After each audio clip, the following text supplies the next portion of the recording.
నమస్తే, welcome to NS TV. ముందుగా వార్తల్లోని ముఖ్యాంశాలు. రాష్ట్ర ప్రభుత్వం ప్రవేశపెట్టిన బడ్జెట్ లో బీసీలకు పెద్దపీట వేశారని బీసీ సంక్షేమ సంఘం జాతీయ అధ్యక్షుడు వెంకన్న గౌడ్ హర్షం వ్యక్తం చేశారు. నీటి ప్రవాహం లేని గోదావరి నదిని ఎమ్మెల్యేలు, ఎమ్మెల్సీలు, బీఆర్ఎస్ నాయకులు బృందంతో కలిసి పరిశీలించారు. కోటపల్లిలో గల సాంఘిక సంక్షేమ హాస్టల్ పురాతన భవనం కావడంతో కురుస్తున్న భారీ వర్షాలకు పైపెచ్చులు ఊడిపడుతున్నాయి. ఏసీపీ వలలో చిక్కిన పాల్వంచ టౌన్ ఎస్ఐ. శాకంబరి దేవిగా దర్శనమిచ్చిన గద్దెలో దుర్గా అమ్మవారు.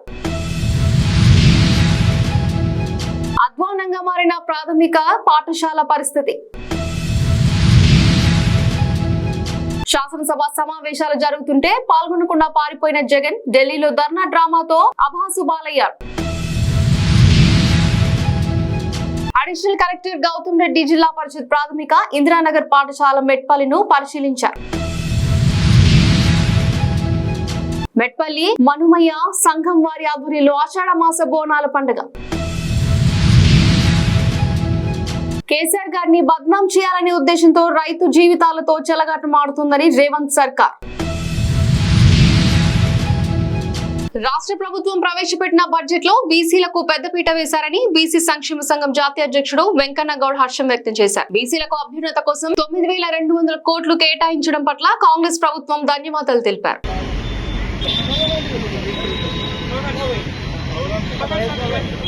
బీసీల ఐక్యత, బీసీల ఐక్యత, జై బీసీ, జై బీసీ, జై బీసీ, బీసీల ఐక్యత, బీసీల ఐక్యత.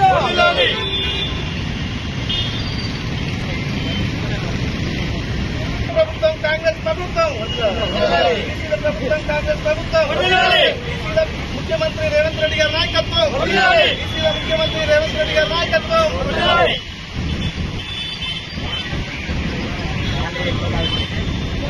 ముఖ్యమంత్రి రేవంత్ రెడ్డి గారి నాయకత్వం, బీసీల ప్రభుత్వం కాంగ్రెస్ ప్రభుత్వం, బీసీల ప్రభుత్వం కాంగ్రెస్ ప్రభుత్వం.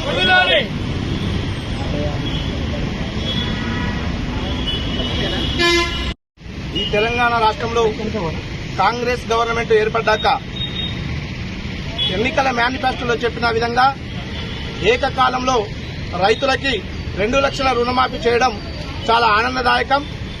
అదేవిధంగా నిన్న ప్రవేశపెట్టినటువంటి కాంగ్రెస్ గవర్నమెంట్ వచ్చాక తొలి బడ్జెట్ లో బీసీల సంక్షేమం కోసం గతంలో ఏ ప్రభుత్వం చేయని విధంగా గత ప్రభుత్వం 6,000 కోట్లు కేటాయించి ₹1 కూడా ఖర్చు చేయలేదు. ఇప్పుడు రేవంత్ రెడ్డి గారి ప్రభుత్వం బీసీల సంక్షేమం కోసం 9,200 కోట్లు కేటాయించి బీసీలను అభివృద్ధి పథంలోకి తీసుకుపోవడానికి కృషి చేస్తున్నారు. ఈ యొక్క ప్రభుత్వం బీసీల ప్రభుత్వం. BRS working president KTR Mancherial జిల్లా చెన్నూరు నియోజకవర్గంలోని ఎందారం వద్ద నీటి ప్రవాహం లేని గోదావరి నదిని ఎమ్మెల్యేలు, ఎమ్మెల్సీలు, బీఆర్ఎస్ నాయకులు బృందంతో కలిసి పరిశీలించారు. అనంతరం మాట్లాడుతూ ప్రభుత్వం అసమర్థ రైతు పాలిట శాపంగా మారిందన్నారు.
మంచిర్యాల జిల్లా చెన్నూరు నియోజకవర్గంలోని కోటపల్లిలో గల సాంఘిక సంక్షేమ హాస్టల్ పురాతన భవనం కావడంతో శిథిలా వ్యవస్థకు చేరి గత కొద్ది రోజులుగా కురుస్తున్న భారీ వర్షాలకు పైపిచ్చులు ఊడిపడుతున్నాయని స్థానిక బీజేపీ నాయకులు వాపోతున్నారు.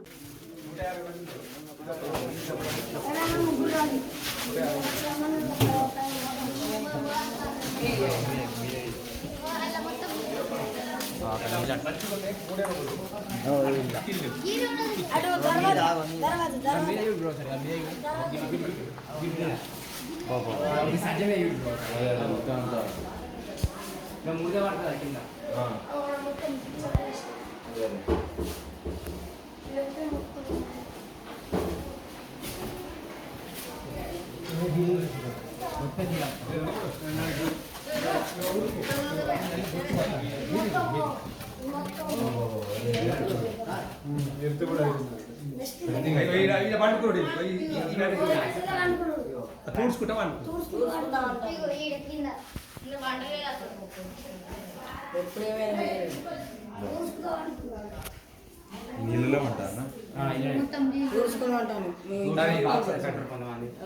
రాత్రి వర్షం పడితే మొత్తం అంతా నీళ్ళ మీద పడి అంతే.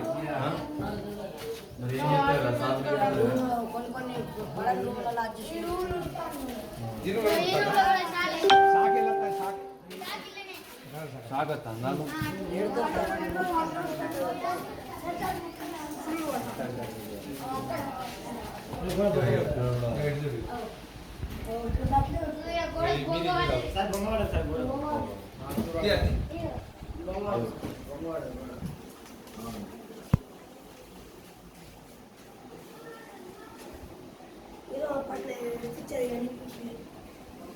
అంటే వాళ్ళు అడిగితే నాకు స్నాక్స్ పంపించుకోవడానికి బొంగ పెట్టిన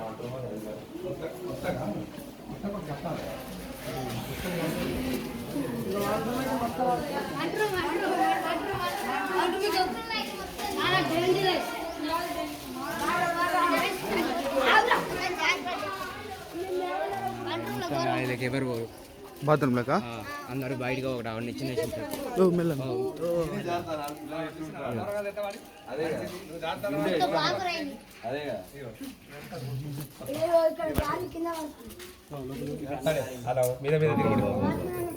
పాల్వంచ టౌన్ ఎస్ఐ బాణాల రాము గురువారం లంచం తీసుకుంటూ ఏసీపీ అధికారులకు చిక్కారు. అధికారులు తెలిపిన వివరాలు: ఓ కేసు విషయంలో శ్రావణి అనే మహిళ నుంచి ఎస్ఐ రాము 20,000 లంచం డిమాండ్ చేశారు. ఈ కేసు వాదిస్తున్న న్యాయవాది లక్ష్మారెడ్డి మహిళ ఈ విషయం తెలిపింది. దీంతో న్యాయవాది ఏసీపీ అధికారులకు సమాచారం అందించారు. తన ఇంటి వద్ద లంచం తీసుకుంటుండగా రెడ్ హ్యాండెడ్ గా ఏసీపీ అధికారులు ఎస్ఐను పట్టుకున్నారు.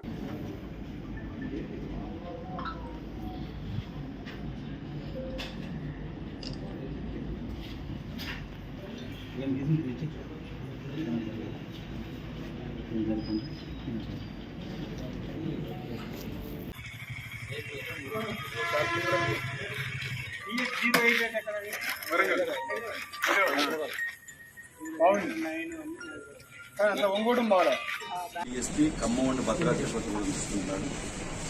ఈరోజు పాల్వంచ టౌన్ ఎస్ఐ శ్రీ బాణాల రాము 20,000 బ్రైబ్ అమౌంట్ తీసుకుంటాగా రెడ్ హ్యాండెడ్గా పట్టుకున్నారు ఏసీబీ టీము. దీనికి గతం ఏం జరిగిందంటే, సీరపు శ్రావణి అని ఒక పాల్వంచ ఒక మహిళ తనని కొంతమంది వ్యక్తులు బెదిరించారని చెప్పేసి పాల్వంచ పోలీస్ స్టేషన్లో కంప్లైంట్ ఇస్తుంది. ఈ కంప్లైంట్ కూడా కోర్టు రిపోర్ట్గా వచ్చింది. ఈ కేసుని వాళ్ళు క్రైమ్ నెంబర్ 286/24గా కేసు నమోదు చేశారు. నమోదు చేసిన తర్వాత అటు కేసులో ఫర్దర్ ఇన్వెస్టిగేషన్ చేసి అక్యూజ్ని అరెస్ట్ చేసి ఛార్జ్షీట్ ఫైల్ చేయడానికి గాను ఎస్ఐ గారు కంప్లైంట్ని భయపడడం జరిగింది. అట్లా అది లంచం ఇవ్వడం లేని వాళ్ళు వచ్చేసి ఏసీబీని ఆశ్రయించారు.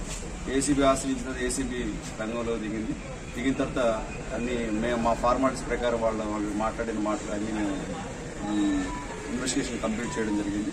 ఈరోజు అతను ఇంటికి ఇచ్చి అమౌంట్ ఇవ్వమనగా ఎవరైతే ఆ సీరపు శ్రావణి తరఫున అడ్వకేట్ ఎవరైతే వక్రత తీసుకున్నటువంటి అడ్వకేట్ శ్రీ రమేష్ గారు లక్ష్మారెడ్డి గారు ఈరోజు అమౌంట్ ఇస్తుండగా రెడ్ హ్యాండ్గా ఏసీబీ వచ్చి పెట్టుకుంది. 20,000 రూపీస్ అతను తీసుకున్నారు. లెఫ్ట్ హ్యాండ్ ద్వారా తీసుకున్నారు. ఆ లెఫ్ట్ హ్యాండ్ని అతన్ని మనం కలర్ టెస్ట్ చేయగా పింక్ కలర్ వచ్చింది. ఇది సైంటిఫిక్గా చాలా పక్కడబందీగా ఎవిడెన్స్ ఉంటుంది. తర్వాత అమౌంట్ టాలీడ్ అమౌంట్ కూడా మాకు మ్యాచ్ అయింది. ఇదంతా మేము మీడియేటర్ సమక్షంలో చేయడం జరిగింది. ఇంకొక చిన్న రిక్వెస్ట్ అందరికీ కూడా మీ మీడియా ద్వారా, ఏ అధికారి, ప్రభుత్వ అధికారి ఎవరైనా వాళ్ళ చట్టబద్ధంగా చేయాల్సిన పనికి కానీ ఎవరైనా మిమ్మల్ని లంచం అడిగితే మీరు ఖచ్చితంగా ఏసీబీని ఆశ్రయించవచ్చు. శ్రీ వీరభద్రుని గద్దె మరియు కనకదుర్గ అమ్మవారి ఆలయంలోని శ్రీ కనకదుర్గ అమ్మవారు శుక్రవారం శాకాంబరి దేవి అలంకారంలో దర్శనమిచ్చారు. ఆర్యవైశ్య మహిళా సంఘములచే గ్రామస్తుల సహకారంతో రకరకాల కూరగాయలతో అమ్మవారిని ఆలయంలో అలంకరించారు.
నిజామాబాద్ జిల్లా బాల్కొండ నియోజకవర్గంలో వేల్పూర్ మండలం అమీనాపూర్ గ్రామంలోని ప్రాథమిక ఉన్నత పాఠశాలలో పరిస్థితి అధ్వానంగా మారి పాఠశాలలో తరగతి గదులు పగుళ్లు ఏర్పడ్డాయి.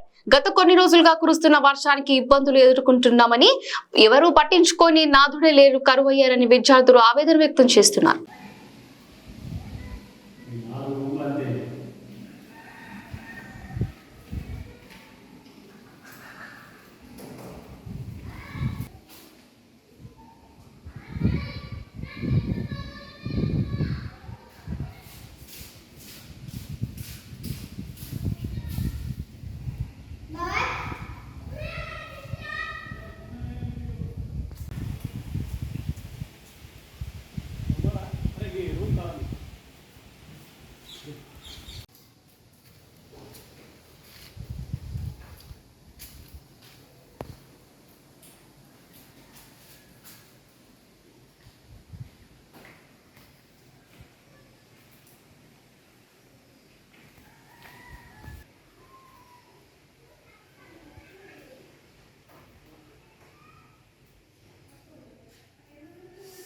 శాసనసభ సమావేశాలు జరుగుతుంటే పాల్గొనకుండా పారిపోయిన జగన్ ఢిల్లీలో ధర్నా డ్రామాతో అబాసుబాలయ్యారు.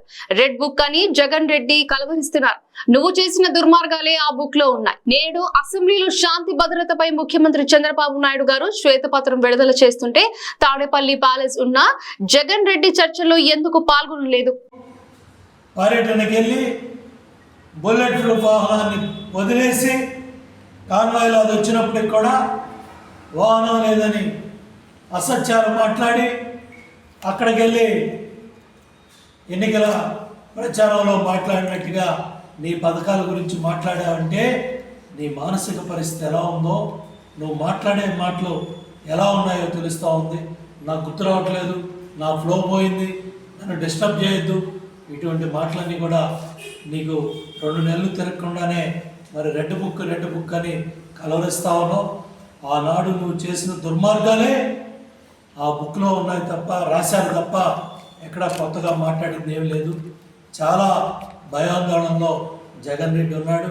చాలా అయోమయంలో పార్టీని భూస్థాపితం అవుతుంది. కాబట్టి ఆ భయంలో, భయాందోళనలో తనేం మాట్లాడుతున్నాడో, తనేం చెప్తున్నాడో, తనేం అక్కడ మాట్లాడుతున్నాడో కూడా ఢిల్లీలో మరి ఆ ధర్నాలో, అది ధర్నా అంటారో మరి ఆ కార్యక్రమాన్ని ఏమంటారో కూడా మేము 5 ఏళ్ళు ప్రతిపక్షంలో, గతంలో 9 సంవత్సరాలు ప్రతిపక్షంలో ఎప్పుడు కూడా ఇటువంటి ధర్నాలు, ఇటువంటి డ్రామాలు చూడాల. జగిత్యాల జిల్లా మెట్పల్లిలో అడిషనల్ కలెక్టర్ గౌతమ్ రెడ్డి జిల్లా పరిషత్ ప్రాథమిక ఇందిరానగర్ పాఠశాల మెట్పల్లిను పరిశీలించారు. హెడ్ మాస్టర్ తాహెర్ ద్వారా స్కూల్ వివరాలు అడిగి తెలుసుకున్నారు. స్కూల్లో ఉన్న వంటగదులను, బాత్రూంలను పరిశీలించారు. బాత్రూంలో ఎప్పటికప్పుడు శుభ్రంగా ఉండాలని, స్కూల్ వివరాలు వెంటనే పంపించాలని తెలియజేశారు.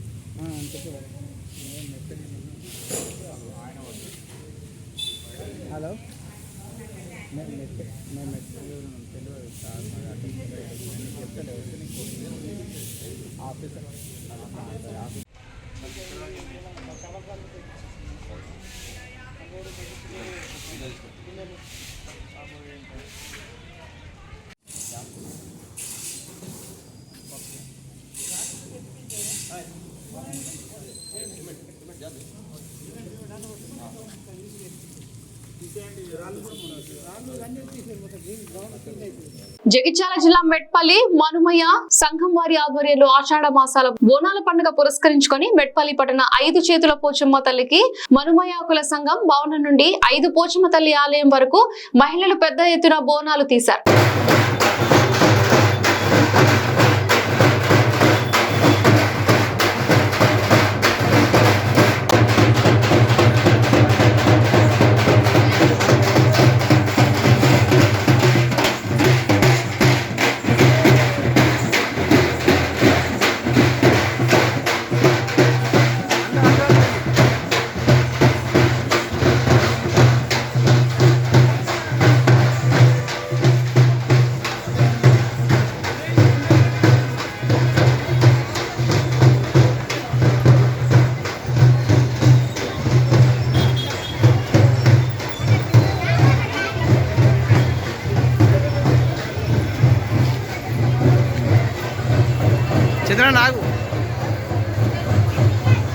గత 8 నెలలుగా రాజకీయ కక్ష కేసీఆర్ గారిని బద్నాం చేయాలనే ఉద్దేశంతో రైతుల జీవితాలతో చెలగాటం ఆడుతున్నది రేవంత్ సర్కార్. మేడిగట్టు కొట్టుకుపోయిందంటూ లక్షల కోట్లు కొట్టుకుపోయాయని కాంగ్రెస్ చేసిన చిల్లర ప్రచారాలన్నీ ఉత్తవేనని తేలిపోయింది. రేవంత్ రెడ్డి గారి ప్రభుత్వం గత 8 నెలలుగా లక్షలాది మంది రైతుల జీవితాలతో చెలగాటం ఆడుతూ ఉన్నది. సరిగ్గా ఇదే రోజు పోయిన సంవత్సరం ఎక్కడైతే ఈరోజు మేము నిల్చొని ఉన్నామో లోవర్ మానేర్ డ్యాంలో 12 పైచిల్కు టీఎంసీలు ఆనాడు అంటే సగానికి పైగా కెపాసిటీ ఆనాడు లోవర్ మానేర్ డ్యాంలో ఉండేది. సరిగ్గా ఇంకో 5 రోజుల తర్వాత పంపింగ్ అనేది టైంకి చేయడం వల్ల ఎల్ఎండి 24 టీఎంసీలు కూడా ఆనాడు మేము నింపి రైతుల గుండెల్లో ఒక భరోసా నింపగలిగినాం. కానీ ఈ సంవత్సరం ఇప్పుడే అధికారులతో మాట్లాడుతూ ఉంటే అధికారులు స్పష్టంగా చెప్తా ఉన్నారు, ఇప్పటికి 45% తక్కువ వర్షపాతం నమోదైంది ఈ సంవత్సరం. భవిష్యత్తులో సెప్టెంబర్ మాసం దాకా వర్షాలు కురిసే అవకాశం ఉన్నా దానికి గ్యారంటీ లేదు. కాబట్టి పంపింగ్ అనేది ఇంకా మేము నిర్ణయం తీసుకోలేదు అని అధికారులు చెప్తా ఉన్నారు. ఇవాళ అక్కడ లక్షల క్యూసెక్కుల నీళ్లు కిందికి పోతా ఉన్నాయి ప్రతిరోజు కిందికి గోదావరి నదిలో. మేము అందుకే మా పార్టీ యొక్క శాసనసభ్యులు శాసన మండలి సభ్యుల ఒక బృందం ఈరోజు అసెంబ్లీ సమావేశాలు ఉన్నప్పటికీ అందరం బయలుదేరి ఇక్కడికి వచ్చి ఇక్కడ ఎండిపోతున్న లోవర్ మానేర్ డ్యాము, దానిపైన ఉన్న మిడ్ మానేర్ డ్యాము, ఆ పైన ఉన్న ఎస్ఆర్ఎస్పి, అదేవిధంగా ఫ్లడ్ ఫ్లో కెనాల్ మీద ఉన్న వేలాది మోటార్లు ఇవన్నీ కూడా మరి చూడడానికి, అదేవిధంగా ప్రభుత్వాన్ని డిమాండ్ చేయడానికి రంగనాయక సాగర్ కానీ, మల్లన్న సాగర్ కానీ, కొండపోచమ్మ సాగర్ కానీ, అన్నపూర్ణ రిజర్వాయర్ కానీ వీటన్నిటినీ నింపినట్టయితే రైతుల్లో ఒక భరోసా నింపినట్టయితుంది. సాగునీటి విషయంలో ఒక పూర్తి స్థాయి స్పష్టత రైతులకు వస్తుందనే ఉద్దేశంతో మేము ఈ కాళేశ్వరం సిస్టంలోని రిజర్వాయర్లు, అదేవిధంగా పంప్ హౌజులు వాటి సందర్శనకు బయలుదేరి రాష్ట్ర ప్రభుత్వ దృష్టికి ముఖ్యంగా తీసుకొని ఒక్క విషయం రాదలిచినాం.